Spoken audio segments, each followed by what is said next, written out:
जितने जो शिखर हैं उस पे अनकट डायमंड प्रयोग हुए हैं जी।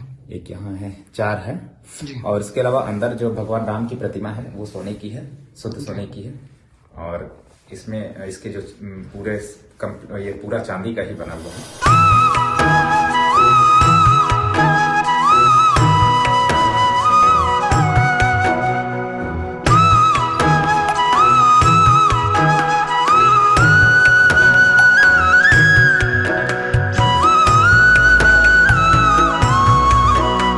ये आस्था का विषय है। भगवान राम के लिए हर कोई कुछ न कुछ करना चाह रहा था। ये 500 वर्षों की प्रतीक्षा खत्म हुई है।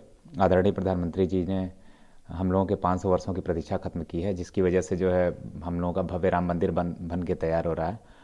और उसी कड़ी में मुझे लगा कि हम भी अपने से कुछ कर सकते हैं, तो मैंने मैंने अपनी कला का प्रयोग करके गुलाबी मीनाकारी की ये राम मंदिर बनाया है। और हम चाहते हैं आदरणीय प्रधानमंत्री जी इसको अपने हाथ से भगवान श्री राम को समर्पित करें तो हम धन्य हो जाएंगे। और ये 108 दिनों में तैयार हुई है। इसके 108 अलग अलग हिस्से हैं। गुलाबी मीनाकारी जो सोने और चांदी से बनती है और इसमें हीरे भी लगे हुए हैं। इसमें भगवान राम की सोने की प्रतिमा है, जिसके स्थापना के बाद ही आसान हुआ बनना, नहीं तो हम लोगों को लग रहा था शायद ये नहीं बन पाए। और हम लोग इसको भगवान राम की धुन पे ही सुनते हुए, उनको गुनगुनाते हुए बना पाए हैं।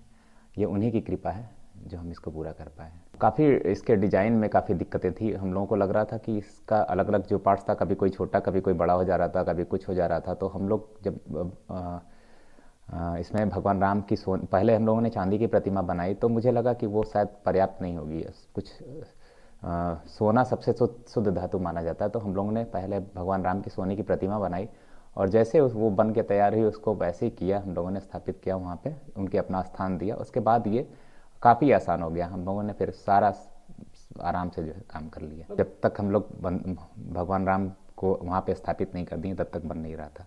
ये हम लोग रोज़ इस पे काम करते थे और ये 108 दिन में बने हैं और 108 इसके अलग अलग हिस्से हैं। ये इसकी खासियत है। इसमें भगवान राम की प्रतिमा है वो सोने की है, शुद्ध सोने की है। और इसके जो शिखर पे वो अनकट डायमंड लगे हैं, हीरे लगे हैं। और ये पूरा का पूरा चांदी का ही बना है। इसके जो कलर होते हैं पिंक, वो गोल्ड के ऑक्साइड से बने हैं। ये 108 दिनों में बनाई है। 108 इसके अलग अलग हिस्से हैं। इसमें शिखर में डायमंड का प्रयोग हुआ, हीरो का प्रयोग हुआ है। और इसकी प्रतिमा जो है भगवान राम की प्रतिमा सोने की है। ये पूरे चांदी में ही बनी है और ये करीब पूरा 2.5 किलो इसका वजन है। हाँ, लाइट मैंने इसलिए लगाई ताकि अंदर भगवान राम की प्रतिमा दिखाई दे। और फूल पत्ती में ज़्यादातर मैंने राष्ट्रीय चिन्ह कमल का प्रयोग किया है, जिससे हमारे भारत माता का भी जो है।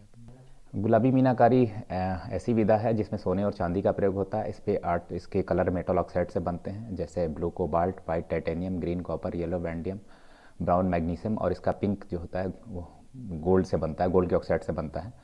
और इसको चंदन के तेल में मिला के लगाते हैं और ये 850 डिग्री सेंटीग्रेड पे फर्नेस में हीट होता है। ये जीआई प्रोडक्ट भी है और ये आदरणीय मुख्यमंत्री श्री योगी आदित्यनाथ जी ने इसको ओटीओपी का भी दर्जा दिया है, 1 डिस्ट्रिक्ट 1 प्रोडक्ट। ये मुगल काल में भारत में आई और उस समय अलग अलग हिस्से में, भारत के अलग अलग हिस्से में ये आई। लेकिन जब यहाँ पे आई तो गुलाबी जो कलर था वो यहाँ के लोगों ने दिया और वहीं से गुलाबी मीनाकारी के नाम से ये प्रसिद्ध हुई।